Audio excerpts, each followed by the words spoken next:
ومن يتق الله يجعل له مخرجا ومن يتق الله يجعل له مخرجا ويرزقه من حيث لا يحتسب আল্লাহ তাআলা বলেন ومن يتق الله يجعل له مخرجا আল্লাহর যে বান্দা আর বান্দির মধ্যে তাকওয়ার গুণ চলে আসবে, তাকওয়ার নীতি অবলম্বন করবে, আল্লাহ তাআলা বলেন মাইয়াজআল লাহু মাখরাজা, দুনিয়ার যত বালা আর মুসিবত আছে, দুশমনির দুশমনি আছে, শত্রুতার শত্রুতা আছে, বলে যত প্রকার বালা আর মুসিবত, যত বিপদ আছে, সকল বালা মুসিবত আর বিপদ থেকে আল্লাহ হেফাজত করবে। সুবহানাল্লাহ। এই যে আল্লাহু মাখরাজা, নিষ্কৃতি দান করবে। এজন্য নামাজ পড়া যেরকম ফরজ, রোজ রমজান মাসে রোজা রাখা যেরকম ফরজ, ঠিক তদ্রূপ আল্লাহকে ভয় করাও ফরজ। আল্লাহকে ভয় করাও কি ফরজ। কারণ ভয় এটা এমন এক গুণ, এমন এক সিফাত, যদি কারোর মধ্যে আল্লাহ তাআলার ভয় চলে আসে,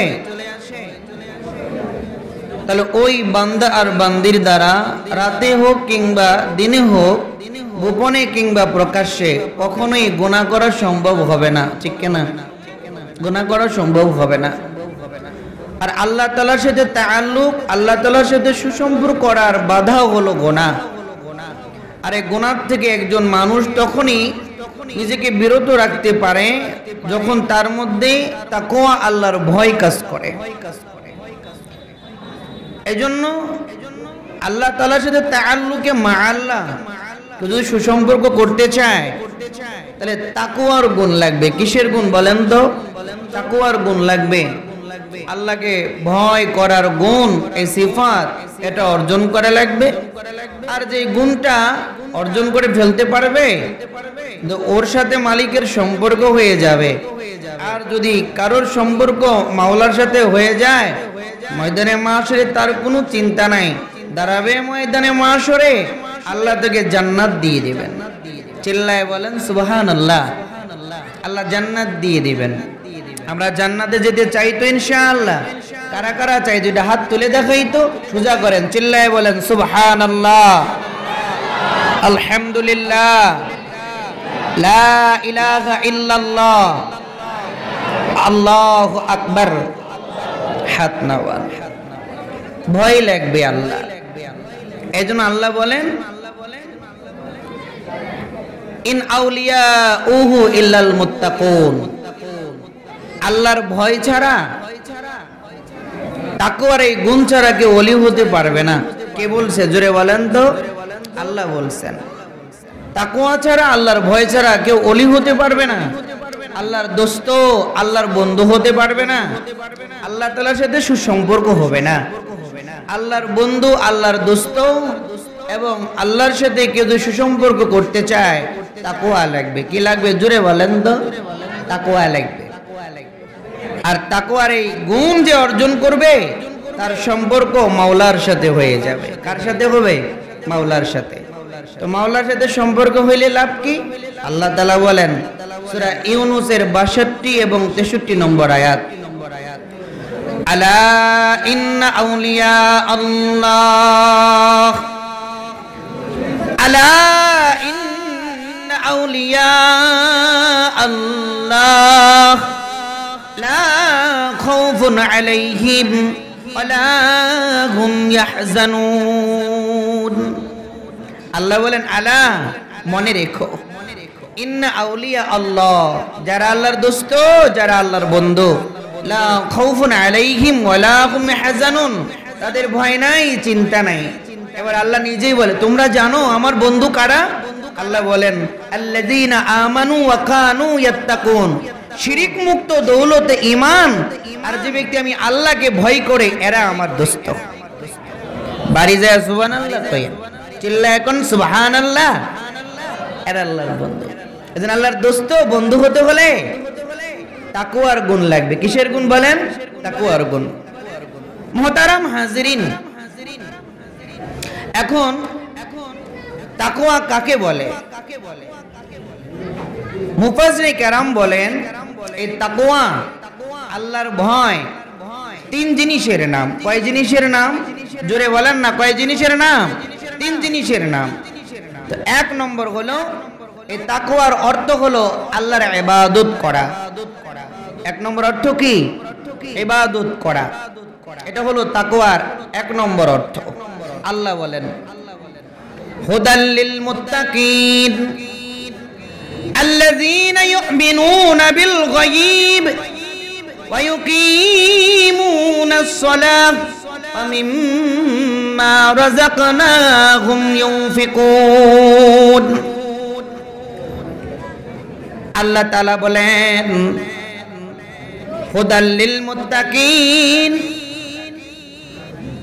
তাকওয়া আল্লাহর ভয় যার মধ্যে আছে তার মধ্যে কয়েকটা গুণ থাকা লাগবে। এক নম্বর গুণ আল্লাযীনা ইউমিনুনা বিল গায়ব, অদৃশ্যের উপর ঈমান আনা লাগবে, গায়বের প্রতি বিশ্বাস রাখা লাগবে। আল্লাযীনা ইউকিমুনাস সালাহ, নামাজের গুণ লাগবে, নামাজের গুণ, পাঁচ বেলার নামাজের গুণ। পাঁচ বেলার নামাজের গুণ যে বান্দার মধ্যে আছে, গায়বের প্রতি ঈমান আর বিশ্বাস যার মধ্যে আছে, তার মধ্যে তাকওয়া আছে। যে নামাজ পড়ে আর আল্লাহ তাআলার উপর ঈমান আনে, তার মধ্যে তাকওয়া আছে। এই তাকওয়াওয়ালা বান্দার সম্পর্ক মাওলার সাথে হয়ে যাবে। সুবহানাল্লাহ। তো হুদাল লিল মুত্তাকিন আল্লাযীনা ইউমিনুনা বিল গায়ব ওয়া ইয়াকিমুনাস সালাহ ওয়া মিম্মা রাযাকনাহুম ইউনফিকুন। তাহলে তাকওয়ার এক নম্বর গুণ কি? আল্লাহর ইবাদত করা। কি করা বলেন তো? ইবাদত করা। দুই নম্বর তাকওয়ার দুই নম্বর অর্থ হলো গুনাহ ছেড়ে দেওয়া। কি ছেড়ে দেওয়া বাবা বলেন তো? গুনাহ ছেড়ে দেওয়া। সূরা মারিয়াম খোলেন, সূরা মারিয়ামের মধ্যে আল্লাহ তাআলা বলেন ক্বালাত ইন্নী আউযু বিররহমানি মিনকা ইন কুনতু তাকিয়্যা। এই আয়াতের ব্যাখ্যায় মুফাসসিরিনে কেরাম বলেন, আপনারা জানেন হযরতে মারিয়াম আলাইহিস সালাম তিনি পয়গম্বর ঈসা রূহুল্লাহ আলাইহিস সালামের আম্মা ছিলেন। তো আপনারা এটা ভালো করেই জানেন যে ঈসা আলাইহিস সালামের দুনিয়াতে আগমন এটা আল্লাহর কুদরতের খেলা, কুদরতের ফয়সালা, ঠিক কি না? বাবা ছাড়া আল্লাহ তার কুদরতের মাধ্যমে দুনিয়াতে ঈসা আলাইহিস সালামকে নিয়ে আসছিলেন। তো পয়গম্বর ঈসা আলাইহিস সালামের মা মারিয়াম, তার বয়স হলো 16। বয়স কত? আমার সাথে কথা বলা লাগবে। বয়স কত? 16 বছর বয়সে নির্জনে একাকী গোসল করতেছিলেন। তার এই গোসলখানায় একজন যুবক, একজন নওজোয়ানের সুরত দিয়ে আল্লাহ জিবরিল আলাইহিস সালামকে পাঠিয়ে দিলেন। সুবহানাল্লাহ। তো জিবরিল আলাইহিস সালামকে দেখেই মারিয়াম আলাইহিস সালাম চিন্তিত হয়ে গেলেন, অস্থির হয়ে গেলেন, ব্যাকুল হয়ে গেলেন। আরে আমি একজন যুবতী নারী আর একজন যুবক আমার সামনে এসেছে, নির্জন একাকী জায়গা, না জানি যুবক আমার সাথে কোনো খারাপ কাজ করে, কোনো অপকর্ম করে, নোংরা কাজ করে কিনা, এই ভয় পেয়ে গেলেন মারিয়াম আলাইহিস সালাম। তো ভয় পেয়ে তিনি এই মানব রূপ ধারণকারী জিবরিল আলাইহিস সালামকে বলতেছেন ক্বালাত ইন্নী আউযু বিররহমানি মিনকা ইন কুনতু তাকিয়্যা। আমি দয়াময় আল্লাহর কাছে তোমার থেকে আশ্রয় প্রার্থনা করতেছি, তুমি যদি আল্লাহকে ভয় করো। তার মানে এই যুবক, তুমি একজন যুবক, আমি একজন যুবতী, নির্জন একটা জায়গা, এই নির্জনতার সুযোগে তুমি আমার সাথে কোনো গুনাহ করতে আসবে না, আমার সাথে কোনো গুনাহ করো না। যদি আমার সাথে গুনাহ করো, আমার সাথে যদি অপকর্ম করতে চাও, এ ব্যাপারে আল্লাহকে ভয় করো। কাকে ভয় করো? আল্লাহকে ভয় করো। তাহলে এখানে তাকওয়ার দ্বিতীয় নম্বর অর্থ কি? গুনাহ ছেড়ে দেওয়া। তো জিবরিল আলাইহিস সালাম মারিয়াম আলাইহিস সালাম কি বললেন? মারিয়াম রে, ও মারিয়াম, আমি মানুষ নই, আমি একজন ফেরেশতা, আমার নাম জিবরাইল।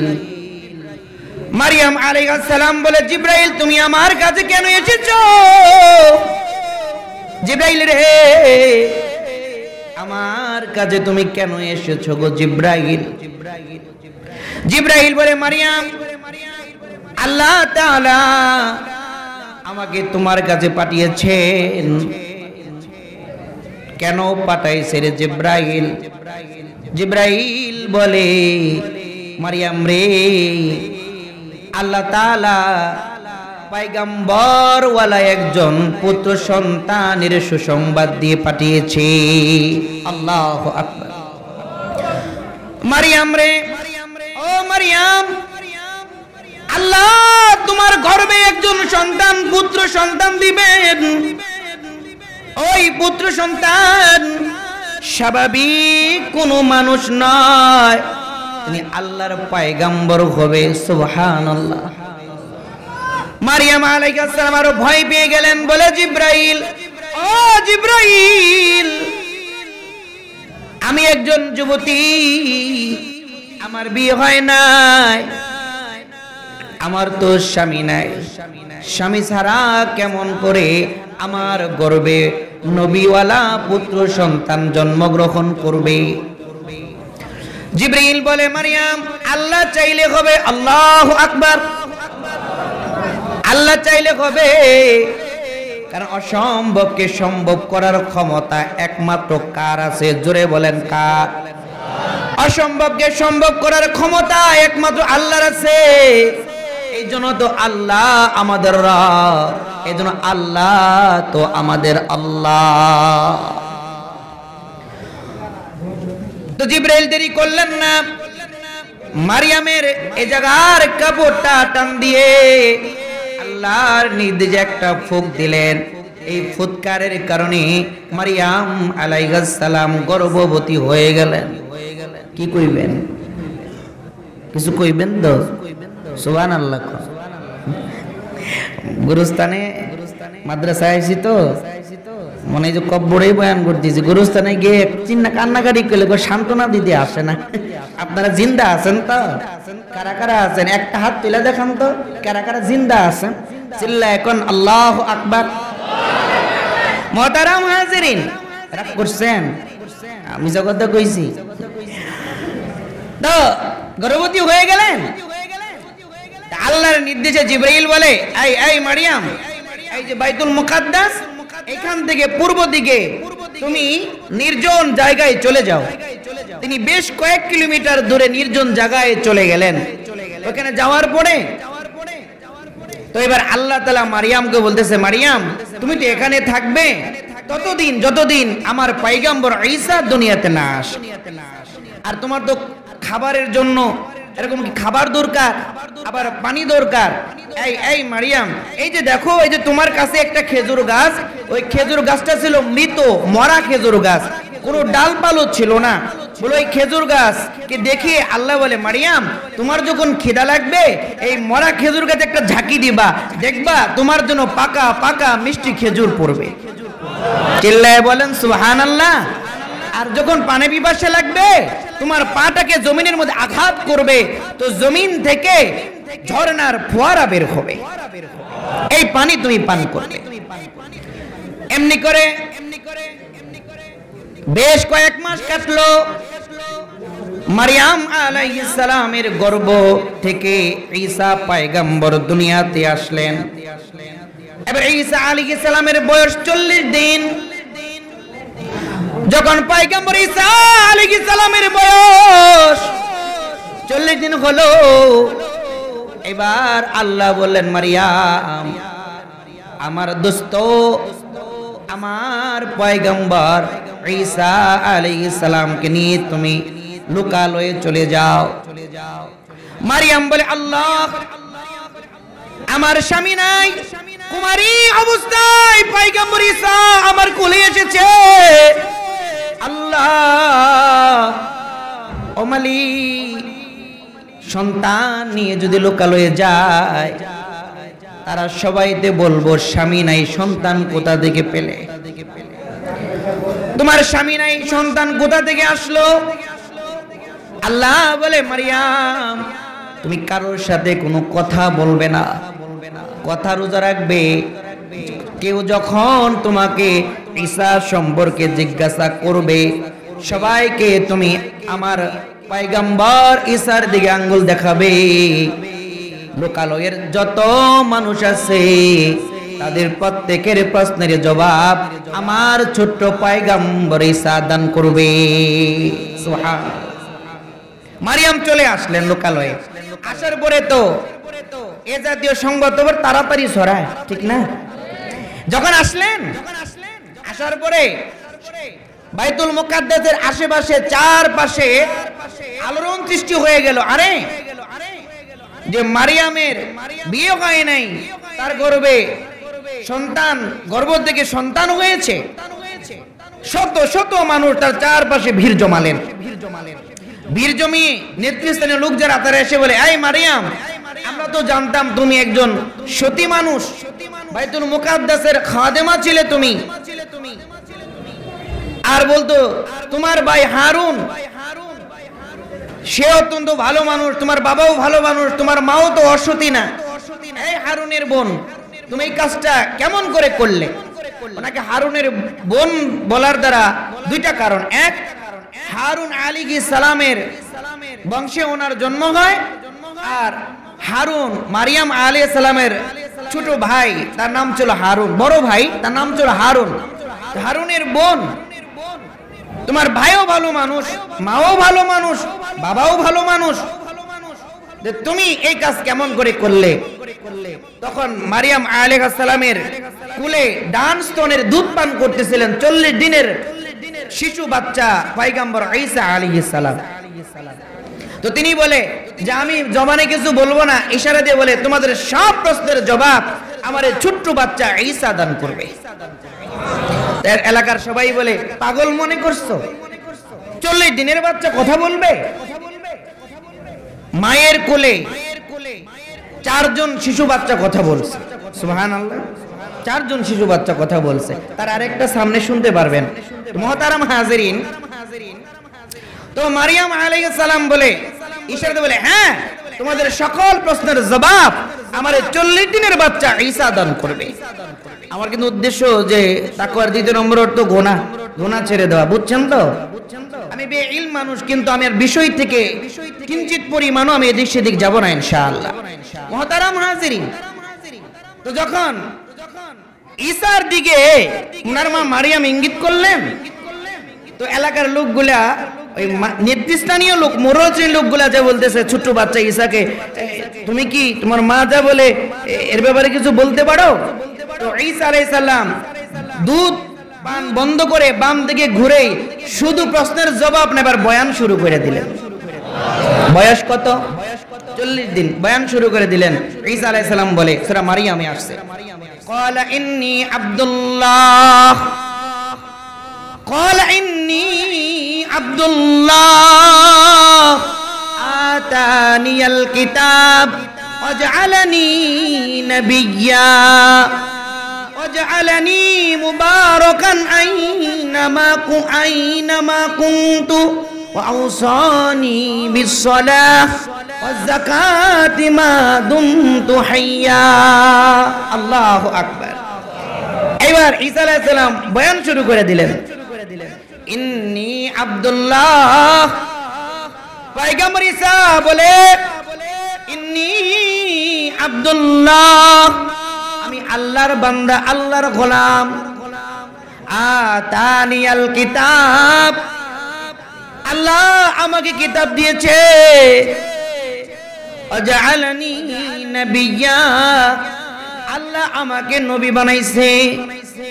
ওয়াজআলানি মুবারাকান আইনা মা কুনতু, আমি যেখানেই থাকি আল্লাহ আমাকে বরকতময় করেছেন। সুবহানাল্লাহ।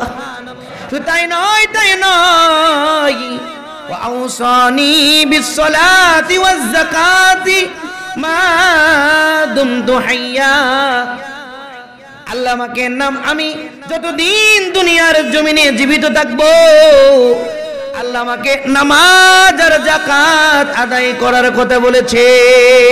সুবহানাল্লাহ।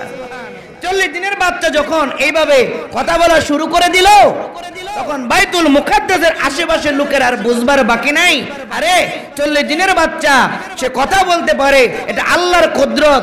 সত্যি মারিয়াম সতী, অসতী নয়, এটা আল্লাহর কুদরতের ফয়সালা। আল্লাহু আকবার।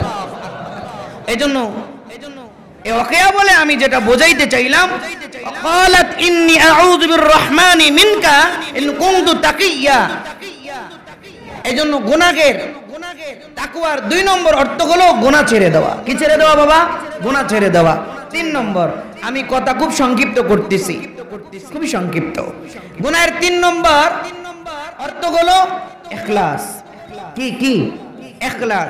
সূরা হজের মধ্যে আসছে, ওই যে কুরবানির একটা আয়াত আছে না, আল্লাহ বলছে যে তোমাদের যে কুরবানি, যে পশু কুরবানি করো, এর মাংস, গোশত, রক্ত আল্লাহর কাছে পৌঁছে না, পৌঁছে তাকওয়া। কি পৌঁছে? তাকওয়া পৌঁছে। এই জন্য তাকওয়ার 3 নম্বর অর্থ হলো ইখলাস। এই যে আমি প্রথম অর্থ যে ইবাদত করা, এই যে আমি ইবাদত করব, আর 2 নম্বর অর্থ গুনাহ, যে গুনাহ ছেড়ে দেব। এই জন্য এটা করতে হবে কাকে রাজির জন্য? কথা বলেন, কাকে রাজির জন্য? আল্লাহকে রাজি খুশি করার জন্য। এটাকেই বলা হয় ইখলাস। এই জন্য তাকওয়ার 3 নম্বর অর্থ হলো ইখলাস। আবার বুঝেন, 1 নম্বর অর্থ ইবাদত করা, আল্লাহর সকল আদেশ মানা, আর 2 নম্বর হলো আল্লাহর সকল নিষেধ মানা, অর্থাৎ গুনাহ ছেড়ে দেওয়া, আর 3 নম্বর হলো ইখলাস। আমি যত নেকামল করব, যত গুনাহ থেকে বাঁচবো, কাকে রাজির জন্য? আল্লাহকে রাজি করার জন্য। দুনিয়ার এই তুচ্ছ ভোগ বিলাস, সুখ শান্তি, সমৃদ্ধি, উন্নতি, পদোন্নতি, কামিয়াবি যা বলি, এগুলোর জন্য নয়, সুনাম সুখ্যাতি অর্জনের জন্য নয়। আমার সকল ভালো কাজ এবং সকল মন্দ কাজ থেকে বাঁচা একমাত্র হবে কার জন্য? আল্লাহর নাম জোরে বলেন, কার জন্য? আল্লাহর জন্য হবে। এই 3টা গুণ যখন কারোর মধ্যে চলে আসবে, সে মুত্তাকি। আর এই মুত্তাকির জন্য মাওলা তার শান ও শৌকত ওলা জান্নাতের ব্যবস্থা রাখছেন। এজন্য আমাদেরকে মুত্তাকি হওয়া লাগবে। এই কথাটাই আল্লাহ বলছে, লাকাদ ওয়াসাইনাল্লাযিনা উতুল কিতাবা মিন ক্বাবলিকুম ওয়া ইয়্যাকুম আনিত্তাকুল্লাহ, যে তোমার পূর্বে যত কিতাবী আসছে, অর্থাৎ পূর্বের যত উম্মত আসছে, আর তোমরা যারা আছো, তো তোমাদেরকে আমি নির্দেশ প্রদান করতেছি, ইয়্যাকুম আনিত্তাকুল্লাহ, তোমরা কাকে ভয় করো? আল্লাহকে ভয় করো। এখন আল্লাহকে ভয় করলে লাভ কি? আল্লাহকে ভয় করলে লাভ কি? এটা আমরা কোরআন থেকেই জানবো ইনশাআল্লাহ। সূরা তালাক। কোন সূরা? তালাক 2 নম্বর আয়াতের শেষ অংশে আল্লাহ বলছেন যে আল্লাহকে ভয় কেউ যদি করে, মুত্তাকির গুণ যদি অর্জন করে, তাহলে দুনিয়া দেশে কি পাবে, আল্লাহ তাকে কি দিবে? আল্লাহ বলেন, ওয়া মান ইয়াত্তাকিল্লাহা ইয়াজআল লাহু মাখরাজা, ওয়া মান ইয়াত্তাকিল্লাহা ইয়াজআল লাহু মাখরাজা ওয়া ইয়ারযুকুহু মিন হাইসু লা ইয়াহতাসিব। আল্লাহ তাআলা বলেন, ওয়া মান ইয়াত্তাকিল্লাহা ইয়াজআল লাহু মাখরাজা। আল্লাহর যে বান্দা আর বান্দির মধ্যে তাকওয়ার গুণ চলে আসবে, তাকওয়ার নীতি অবলম্বন করবে, আল্লাহ তাআলা বলেন, মান ইয়াজআল লাহু মাখরাজা। দুনিয়ার যত বালা আর মুসিবত আছে, দুশমনির দুশমনি আছে, শত্রুতার শত্রুতা আছে, বলে যত প্রকার বালা আর মুসিবত, যত বিপদ আছে, সকল বালা মুসিবত আর বিপদ থেকে আল্লাহ হেফাজত করবে। সুবহানাল্লাহ। এই যে আল্লাহু মাখরাজা, নিষ্কৃতি দান করবে। কোন গুণ অর্জন করলে বলেন তো? তাকওয়ার গুণ কেউ যদি অর্জন করে, তো আল্লাহ তাআলা তাকে দুনিয়ার সকল বালা মুসিবত থেকে হেফাজত করবে। তার প্রমাণটা সূরা ইউসুফ থেকে নেন। টিস্যু দাও। আল্লাহ তাআলা সূরা ইউসুফের মধ্যে আমি খুব মুখতাসার বলবো, ইউসুফ আলাইহিস সালাম এবং জুলাইখার ঘটনা আপনারা জানেন। এই ঘটনা বলা আমার মাকসাদ না। তো আল্লাহ তাকওয়ার নীতি অবলম্বন করলে কিভাবে দুনিয়ার মুসিবত থেকে হেফাজত করে, বিপদ থেকে, তার দলিল এখানে আল্লাহ মওজুদ রাখছে। কষ্ট হইতেছে আপনাদের? মুহতারাম হাজিরিন, ইউসুফ আলাইহিস সালাম ওনাকে কুয়ায় ফেলে দিলেন, বণিকেরা তুললেন, মিশরের বাজারে নিয়ে গেলেন, আজিজে মিশর কিনে বাড়ি নিয়ে গেলেন। অর্ধেক ওয়াজ শেষ। বাড়ি নিয়ে যাওয়ার পরে তো আজিজে মিশর তিনি ছিলেন একজন মন্ত্রী। তিনি ছিলেন কি? একজন মন্ত্রী। তো তিনি ছিলেন বন্দা, তার কোনো সন্তান আদি ছিল না।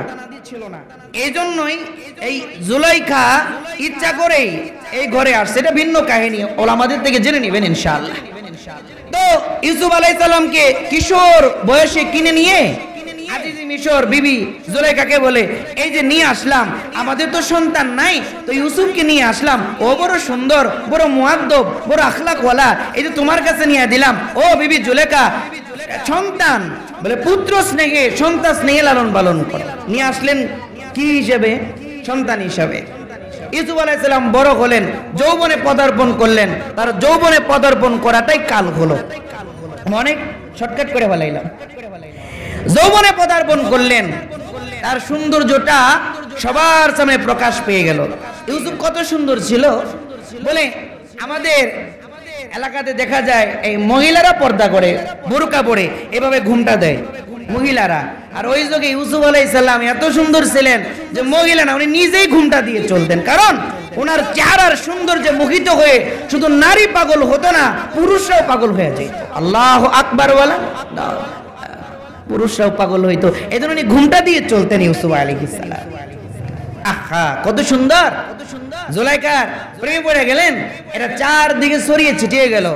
বলে মিশরের যত আমলা আছে, যত মন্ত্রী এমপি আছে, সচিব আছে, এদের বউগুলা বলা বলি শুরু করলো, আরে একজন গোলাম তার প্রেমে একজন মন্ত্রীর বউ কেমনে পড়ে? জুলাইখা বলে ওদের মুখ বন্ধ করা দরকার। তো সবাইকে ডাকলেন। ডাকার পরে সবাইকে দাওয়াত দিয়ে একটা চাকু দিলেন, আপনারা ঘটনা জানেন। হাতে একটা ধরেন আপেল দিলেন, আর ইউসুফ আলাইহিস সালামকে নিয়ে আসলেন। আর জুলাইখা বলল, ইউসুফকে দেখে আপেল কেটে আপেল খাবা। ইউসুফ সামনে দিয়ে যাচ্ছে, সবাই হাতের চাকু দিয়ে আপেল কাটছে। তো ইউসুফ চলে গেছে। এখন তাকায় দেখে, আরে কাটলাম আপেল, এখন দেখে কেউ আঙ্গুল কাটছে, কেউ হাতের কজি কাটছে, কেউ আপেল কাটতে পারে নাই। সুবহানাল্লাহ। তো জুলাইখা বলে, কিরে, এক নজর দেখেই হাত কাটলে না আঙ্গুল কাটলে টের পেলে না? ও তো 24 ঘন্টা আমার সামনে থাকে, তাহলে আমি কেমনে ঠিক থাকি? আল্লাহু আকবার। এত সুন্দর ছিল ইউসুফ আলাইহিস সালাম। তো ইউসুফ আলাইহিস সালামের প্রেমে জুলাইখা পড়ে গেছে। জুলাইখা ইউসুফকে নিজের দিকে ডাকে, আয় ইউসুফ আয়, আমার মধ্যেও যৌবন আছে, তোর মধ্যেও যৌবন আছে রে ইউসুফ। আয় ইউসুফ আয়, আমরা দুইজনে যৌবনের কামবাব চরিতার্থ করি। ইউসুফ আলাইহিস সালাম বলে, জুলাইখা, আপনার স্বামী আজিজে মিশর বড় মুহাব্বত, বড় ভালোবাসা দিয়ে আমাকে লালন পালন করেছে। আমি গোলাম হয়ে মনিবের নিমক হারামি করতে পারবো না রে জুলাইখা। সুতরাং আমি তোমার সাথে যৌবনের গোনায় লিপ্ত হতে পারবো না। জুলাইখা ছাড়ে না, ইউসুফ রাজি হয় না।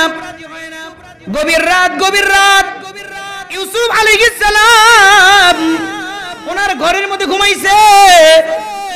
জুলাইখার একজন বাদী ছিল, তার নাম হলো কালিমামা। জুলাইখার বাদীর নাম কালিমামা।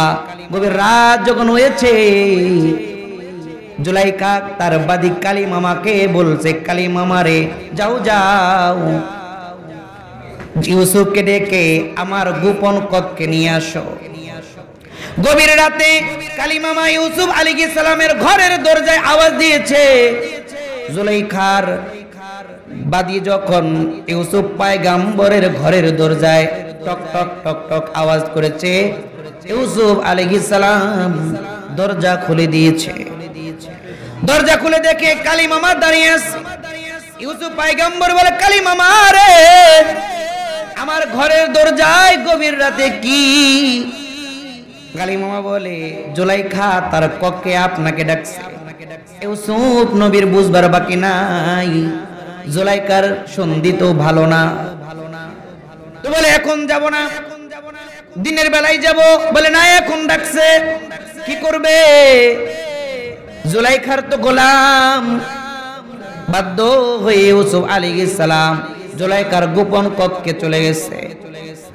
জুলাইখা কালী মামাকে বলে রাখছে, এই কালী মামা, জুলাইখার যে গোপন ঘর আছে, ওই গোপন ঘরে যাওয়ার আগে আরো 6টা ঘর অতিক্রম করা লাগে। জুলাইখা বলে, কালী মামা রে, ইউসুফ যখন আমার গোপন কক্ষে আসবে, এক একটা কক্ষ যখন অতিক্রম করবে, এক একটা ঘরের দরজায় তালা ঝুলিয়ে দিবে রে কালী মামা। ইউসুফ আলাইহিস সালাম যখন গোপন কক্ষে চলে গেছে, জুলাইখার কথা মতো কালী মামা এক এক ঘরের দরজায় বড় বড় একটা করে তালা লটকিয়ে দিয়েছে। ঘরের ভিতর গিয়ে দেখে জুলাইখা এমন 8-7 জামা কাপড় পরেছে, জুলাইখার দেহের উপর নিচু বোঝা যায়। এমন জামা পরনেওয়ালা মহিলা আছে কিনা? নাই, আছে। তাকে এদিকে কথাটা, জামা এমন পড়ছে উঁচু নিচু জায়গাগুলো বোঝা যায়। অনেক সুন্দর করে নিজেকে সাজিয়েছে, ঘরটা সুন্দর করে ডেকোরাম করেছে। ঘরের ভিতর এমন কিছু দৃশ্য রাখছে যেগুলোর দিকে তাকালে যৌন সুরসুরি উঠে যায়, গুনাহের ইচ্ছা আকাঙ্ক্ষা দিলের মধ্যে পয়দা হয়ে যায়। এমনও যুবকের ঘর আছে, ঘরটার মধ্যে এমন সিনারি লাগাইছে যেগুলোর দিকে তাকালে নজরে গুনাহ হয়, যে দৃশ্যের দিকে তাকালে যৌবনের গুনাহ করার ইচ্ছা আকাঙ্ক্ষা পয়দা হয়। এরকম সিনারি ঘরের মধ্যে রাখা হারাম। কি বলেন? বলে এমন সিনারি রাখছে। আর ওই ঘরের ভিতরে 2 মাসের একটা বাচ্চা, তার নাম হলো কিসিন। নাম কি?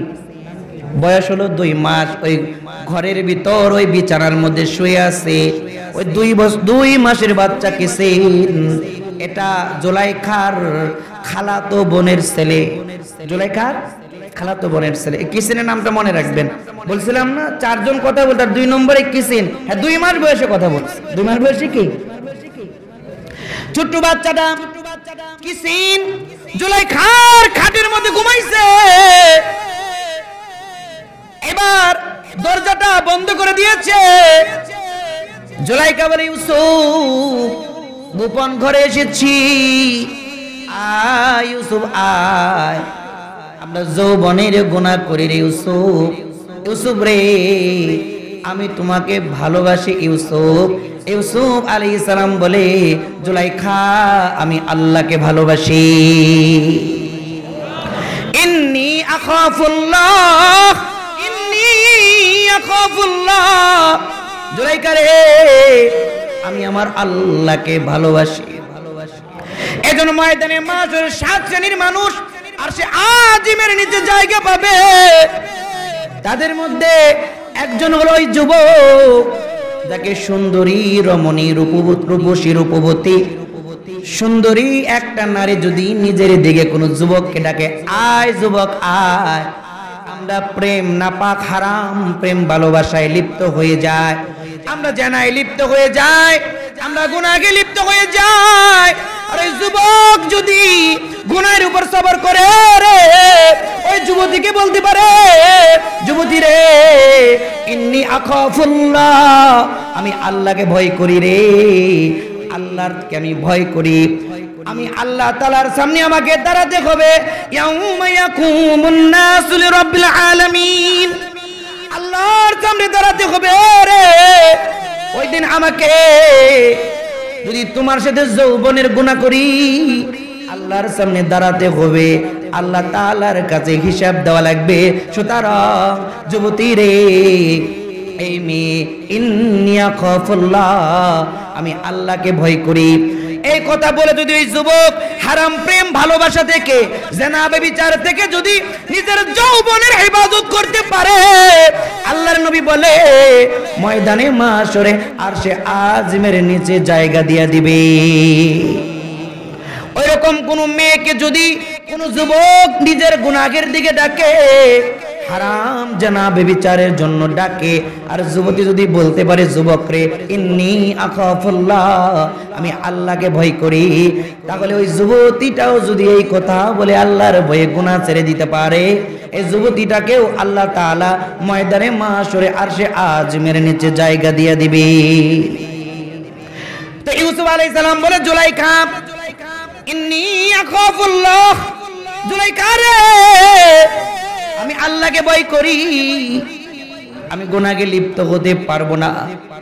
এবার জুলাইখা মানে না, ইউসুফ নবীকে ধরতে যায়, ইউসুফ নবীকে ধরতে যায়, ইউসুফ নবী এদিক সেদিক দৌড়ায়। জুলাইখা বলে, ইউসুফ রে, দৌড়ে আলাপ নাই, এই যে দরজা দেখো, এক একটা দরজার মধ্যে তালা দিয়েছে ইউসুফ। কলাত হায় তালাক, আয় আমার দিকে আয়, গুনাহ করি। ইউসুফ বলে মাআযাল্লাহ, সুবহানাল্লাহ বলেন, চিল্লায় বলেন সুবহানাল্লাহ। ইউসুফ পয়গম্বর বলে মাআযাল্লাহ, আমি আল্লাহর কাছে আশ্রয় চাই।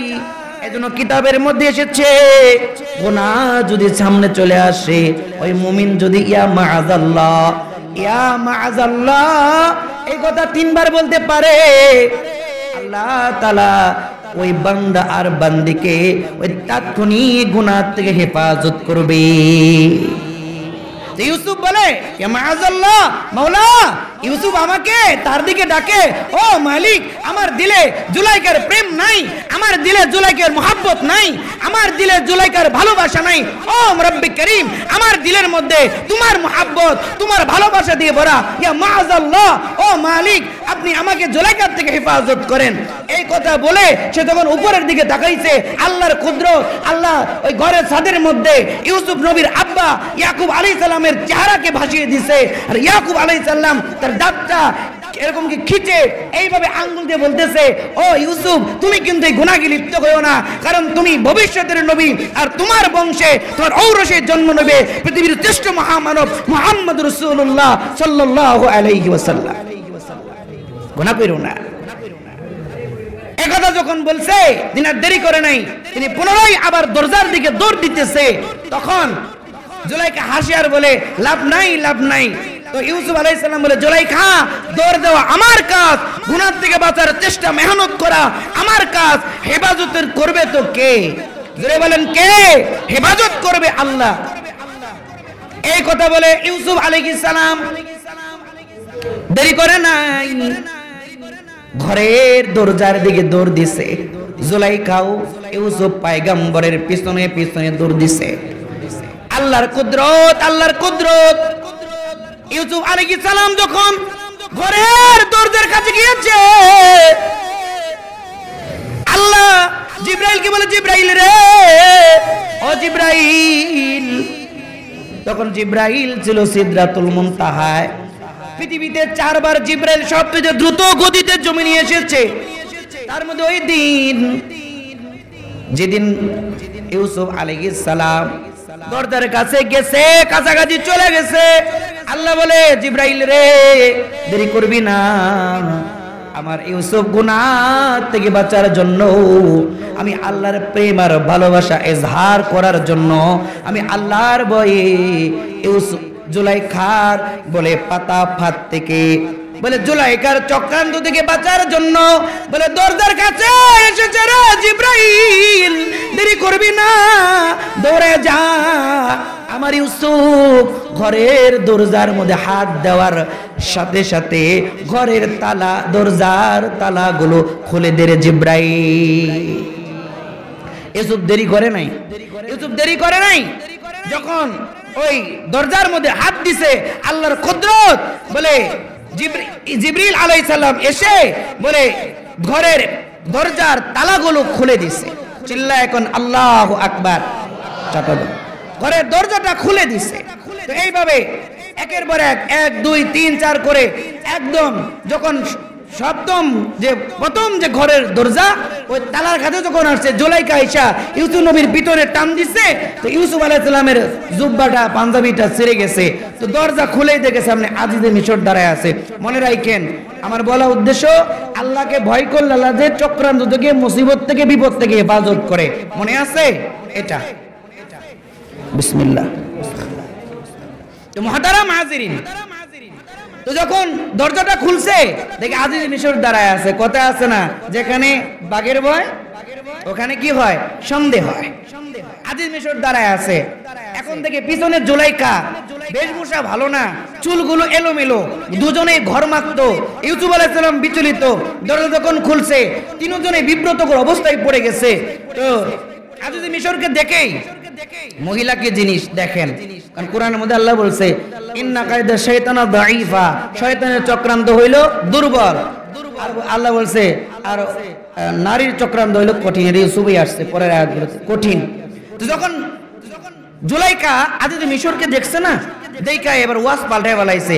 ইউসুফ নবী কিছু বলার আগে বলে এই যে আজিজ মিশর দুধ দিয়ে কালসাপ পালছেন, মানে এটা আবার ওইখানে নাই, বুঝাইবার লাগে কইলাম আর কি। দুধ দিয়ে কালসাপ পালছেন, তাকে এত আদর করে বড় করলেন, সে আজকে আপনার বিবির উপরে সে গুনাহের মতলব নিয়ে আসছিল, আমার সাথে গুনাহ করতে চাইছিল। এই কথা যখন বলছে, তো আজিজে মিশর তিনি ইউসুফ নবী বলে ইউসুফ, জুলাইখা যা বলে এটা কি ঠিক? ইউসুফ বলে না, আমি জীবনেও এই কাম করতে যাই নাই। তো যাই হোক, লম্বা কথা। এক পর্যায়ে আজিজে মিশরের আগে থেকেই ইউসুফ নবীর আখলাক সম্পর্কে জানা ছিল, কিন্তু প্রমাণ ছাড়া তার কিছু কথা বলা যায় না। আজিজে মিশর বলে জুলাইখা, তুমি যে ইউসুফের উপর দোষ দিতেছো, সে তোমার সাথে গুনাহ করতে গিয়েছিল, তার প্রমাণ আছে? জুলাইখা বলে হ্যাঁ আমার প্রমাণ আছে। প্রমাণ কি? আমার বাদী কালী মামা, আমার বাদী কালী মামা। ডাকা হলো কালী মামাকে, তুমি কি সাক্ষী? কয় হ্যাঁ, আমি গভীর রাতে যেতে দেখছি। তো জুলাইখা বলে দেখছেন, এই যে এটা আমার সাক্ষী। তো আজিজ মিশর বলে ইউসুফ তোমার সাক্ষী আছে? ইউসুফ বলে হ্যাঁ আমার একটা সাক্ষী আছে। ভাই কে? কয় ওই যে জুলাইখার ঘরে 2 মাসের একটা বাচ্চা কিসিন। আল্লাহু আকবার বলেন। এ আমার সাক্ষী, সে আমার আখলাকের, আমার চরিত্রের সাক্ষ্যদাতা, আমার পবিত্রতার সাক্ষ্যদাতা। তো আজিজ মিশরও কয় ইউসুফ ভাইবে চিন্তা বলো, সুবহানাল্লাহ, একটু ভেবে চিন্তে কথা বলো। 2 মাসের বাচ্চা, ও কেমনে বলবে? ও কেমনে বলবে?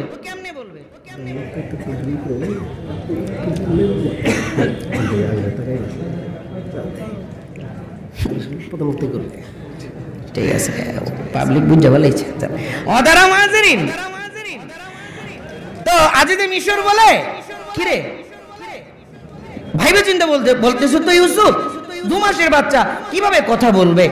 হ্যাঁ আল্লাহ বলাইলে বলবে। সুবহানাল্লাহ বলে। আল্লাহ পারেনি? পারে। এই জন্যই তো তিনি আমাদের আল্লাহ।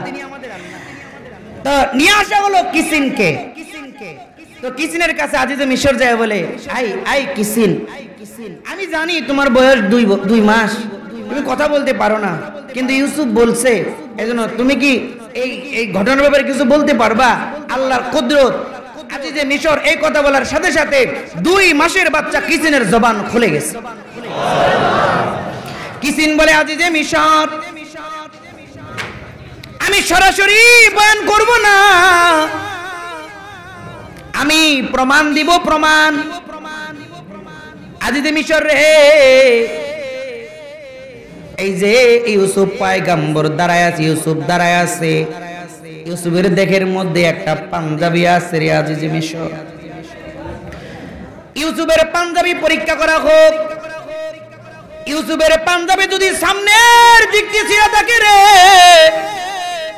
তাহলে ইউসুফ দোষী, জুলাইখা নির্দোষ। কারণ ইউসুফ ধরতে চাইছে জুলাইখা বাঁচার জন্য, বলে চেষ্টা করছে, তখন সামনের দিকের জামা ছিঁড়ে গেছে। আর জুলাইখা আর আজিজে মিশর রে, ইউসুফের পিছনের দিকে যদি জামা ছেঁড়া থাকে তাহলে ইউসুফ নির্দোষ, জুলাইখা দোষী। ইউসুফ ভাগতে চাইছে, জুলাইখা ধরতে চাইছে। সুবহানাল্লাহ। আজিজে মিশর বলে ইউসুফ আয় আয় আয়, ইউসুফ আয় আমার কাছে আয়। ইউসুফের জামা পরীক্ষা করা হয়, সামনের দিকে যখন তাকিয়েছে আজিজ মিশর দেখে ইউসুফের সামনের দিকের জামা সেরানা, যখন পিঠের দিকে তাকাইছে রে, তাকায় দেখে ইউসুফের পিছনের দিকের জামা সেরা। তখন আজিজে মিশরের বুঝবার আর বাকি নাই, আজিজে মিশরের বুঝবার আর বাকি নাই। আজিজে মিশর বুঝে ফেলছে, বলে ইউসুফ নির্দোষ, জুলাইখা দোষী। বলে আজিজে মিশরের বুঝবার বাকি নাই। বলে যাই হোক, লম্বা ঘটনা, এই কোরআনের ঘটনা বলে বুঝাইতে চাইলাম। ইউসুফ পয়গম্বর যখন আল্লাহর ভয় দিলের মধ্যে লালন করেছে, আল্লাহর ভয়ে সপ্তম কুঠুরিতে গিয়েও নির্জন অবস্থায় যৌবনের গুনাহ করে নাই, আল্লাহর ভয়কে প্রাধান্য দিয়েছে, গুনাহের মধ্যে লিপ্ত হয় নাই, আল্লাহর ভয় দিলের মধ্যে লালন করেছে। আর আল্লাহ বলেছে ওয়া মাইয়াত্তাকিল্লাহা ইয়াজআল লাহু মাখরাজা, ওয়া মাইয়াত্তাকিল্লাহা ইয়াজআল লাহু মাখরাজা। ওই যে আল্লাহ বলেছে যে আল্লাহর ভয় দিলের মধ্যে লালন করবে, আবার তাকওয়ার নীতি অবলম্বন করবে, ওয়া মাইয়াজআল লাহু ওয়া ইয়াজআল লাহু মাখরাজা। আল্লাহ বিপদাবোধ বলে চক্রান্তকারী থেকে হেফাজত করবে। জুলাইখা ইউসুফ আলাইহিস সালামের উপর বলে জেনার লানত দিয়েছে, জেনার অপবাদ দিয়েছে, ইউসুফের উপর চক্রান্ত করেছে। ইউসুফ তাকওয়ার নীতি অবলম্বন করার কারণে জুলাইখার চক্রান্ত থেকে পয়গম্বর ইউসুফকে হেফাজত করেছে। এটা হলো তাকওয়ার এক নম্বর লাভ। ওমায়াত্তাকিল্লাহা ইয়াজআল লাহু মাখরাজা। যারা আল্লাহর ভয় দিলের মধ্যে লালন করবে, আল্লাহ দুনিয়ার চক্রান্তকারী চক্রান্ত, দুশমনের দুশমনি, শয়তানের শয়তানি বলে এগুলোর থেকে হেফাজত করবে। ওয়াদা কার? আল্লাহ নাম বলে গুনাহ হবে? চিল্লায় বলেন ওয়াদা কার? তো কোন নীতি অবলম্বন করতে হবে? তাকওয়ার নীতি, আল্লাহকে ভয় করতে হবে। বয়ান আমার শেষের দিকে, 2 নম্বর লাভ, এটা বলে বয়ান শেষ। বিসমিল্লাহ। মুহতারাম হাজিরিন, 2 নম্বর লাভ, ওয়ারযুকহু মিন হাইসু লা ইয়াহতাসিব। যে আল্লাহর ভয় তাকওয়ার নীতি অবলম্বন করবে, আল্লাহ এমন জায়গা থেকে রিজিকের ব্যবস্থা করবে ওই বান্দা কল্পনাও করতে পারবে না। চিল্লায় বলেন আল্লাহু আকবার। সোজা করেন তো হাত, সোজা করেন তো, চিল্লায় বলেন আল্লাহু আকবার। আল্লাহু আকবার ধ্বনিটা জোরে বলা সুন্নাত। চিল্লায় বলেন আল্লাহু আকবার। আরো জোরে বলেন আল্লাহু আকবার। হাত নামান। তাকওয়ার 2 নম্বর লাভ, এই যে আল্লাহু মাখরাজা, এমন জায়গা থেকে রিজিক দিকে কল্পনাও করতে পারবে না। হাদিসের মধ্যে এসেছে বাবা, পয়গম্বরের একজন সাহাবী, এমন একজন সাহাবী ঘরের ভিতর খাবার নাই, কিন্তু আল্লাহর বান্দা পয়গম্বরের সাহাবীর কলিজার মধ্যে তাকওয়ার অভাব নাই। তাকওয়াওয়ালা একজন সাহাবী জরুরত পুরা করার জন্য জঙ্গলে চলে গেছে। এখন তো আমাদের এখন তো বলে পাকা টয়লেট হয়েছে, তুই টাইলস না মোজাইক করাও, ঠিক কিনা? ওই জমানায় তো পাকা টয়লেট ছিল না, জঙ্গলে জরুরত পুরা করতে হতো। পয়গম্বরের সাহাবী জরুরত পুরা করার জন্য জঙ্গলে চলে গেছে। জঙ্গলকে জরুরত পুরা করার জন্য বসছে। হঠাৎ করে তাকায় দেখে সাহাবীর সামনে একটা ইঁদুরের গর্ত আছে। ওই গর্ত থেকে একটা ইঁদুর বের হয়ে এসেছে। ওই ইঁদুরের মুখের মধ্যে একটা স্বর্ণ মুদ্রা আছে, স্বর্ণের টাকা। সাহাবী জরুরত পুরা করে আর ওই ইঁদুর একটা স্বর্ণের টাকা সাহাবীর সামনে রাখে, আবার গর্তে যায়, আবার স্বর্ণের মুদ্রা নিয়ে আসে। সাহাবীর জরুরত পুরা করতে করতে ওই ইঁদুর তার গর্ত থেকে 16টা স্বর্ণ মুদ্রা সাহাবীর সামনে রাখছে। আল্লাহু আকবার। সাহাবী তো অবাক অবাক অবাক, আশ্চর্যের বিষয়, আজীব অবস্থা। টাকা 16টা স্বর্ণ মুদ্রা নিয়ে সাহাবী পয়গম্বরের কাছে চলে গেছে, যে বলে পয়গম্বর জরুরত পুরা করার জন্য জঙ্গলে গিয়েছিলাম গো নবী, আমি জরুরত পুরা করতে করতে আমার সামনে গর্ত থেকে ইঁদুর 16টা স্বর্ণ মুদ্রা রেখেছে। ও নবী, আপনি বলে দেন এই 16টা স্বর্ণ মুদ্রা আমি কি করব? পয়গম্বর কথা বলে না, আসমান ওয়ালার ফয়সালার অপেক্ষায় আছে। আল্লাহ দেরি করে নাই, জিবরাইলকে পয়গম্বরের কাছে পাঠায় দিয়েছে। সুবহানাল্লাহ। জিবরাইল বলে পয়গম্বর, ও পয়গম্বর, এই যে আপনার সাবি অভাবী, ঘরের ভিতর খাবার নাই কিন্তু তাকওয়ার অভাব নাই, 24টা ঘন্টা তাকওয়ার নীতি অবলম্বন করে চলে, এক মুহূর্তের জন্য আল্লাহর ভয় ছাড়া জিন্দেগি যাপন করে না, আল্লাহর ভয়ে সকল ইবাদত বন্দেগি করে গো নবী, আল্লাহর ভয়ে কোনো গুনাহ করে না। আর প্রত্যেকটা ইবাদতের মধ্যে ইখলাসের অভাব নাই, আল্লাহ রাজের জন্য ইবাদত করে, সুনাম সুখ্যাতি অর্জনের জন্য ইবাদত করে না। বলে 4 লাখ 5 লাখ টাকা দিয়ে হজ করছে, এবার এলাকায় আসলে হাদিস সাহেব না বললে জবান দিয়াও কথা বের হয় না, নাই নাই। বলে এইরকম না, ইখলাসের অভাব নাই। ও পয়গম্বর, এই জন্য আল্লাহ খুশি হয়ে গেছে, এই জন্য ইঁদুরের গর্ত থেকে ইঁদুরের মাধ্যমে তাকওয়ার নীতি অবলম্বন করার কারণে এই সাহাবীর জন্য আল্লাহ রিজিকের ফয়সালা করেছে। এটাই আল্লাহ বলছে, ওয়ারযুকুহু মিন হাইসু লা ইয়াহতাসিব, এমন জায়গা থেকে রিজিকের ব্যবস্থা করবে বান্দা ধারণাও করতে পারবে না। আল্লাহু আকবার। ওই সাহাবীর কি আর এই ধারণা ছিল যে ইঁদুরের গর্ত থেকে আমার জন্য রিজিকের ফয়সালা হবে? এই জন্য আল্লাহ বলে তাকওয়ার 1 নম্বর লাভ, 1 নম্বর লাভ, ওয়া মান ইয়াত্তাকিল্লাহা ইয়াজআল লাহু মাখরাজা। 2 নম্বর লাভ, ওয়ারযুকুহু মিন হাইসু লা ইয়াহতাসিব। বলে কেউ যদি তাকওয়ার নীতি অবলম্বন করে বিপদ আপদ থেকে কে ইবাদত করবে? আল্লাহ নাম জুড়ে কইবা কে? আল্লাহ ইবাদত করবে। আর 2 নম্বর, এমন জায়গা থেকে রিজিকের ব্যবস্থা করবে রে ধারণাও করতে পারবে না, ধারণাও করতে পারবে না। এইজন্য আল্লাহ বলে, ওয়ালাকাদ ওয়াসাইনাল্লাযিনা উতুল কিতাব মিন ক্বাবলিকুম ওয়া ইয়াকুম আনিত্তাকুল্লাহ। এইজন্য আল্লাহ বলে সূরা আন-নিসার 131 নম্বর আয়াত এটা। এইজন্য আল্লাহ বলে, এই বান্দা, তোর পূর্বের যত কিতাবি আসছে আর তোমরা আসো, আমি তোমাদের সবাইকে নির্দেশ দিচ্ছি, ইয়াকুম আনিত্তাকুল্লাহ, তোমরা আল্লাহকে ভয় করো। কাকে ভয় করো? জোরে বলেন, আল্লাহকে ভয় করো। বয়ান শেষ। মুহতারাম হাজিরিন, 1 মিনিট আছে এখনো আমার। তো এজন্য তাকওয়া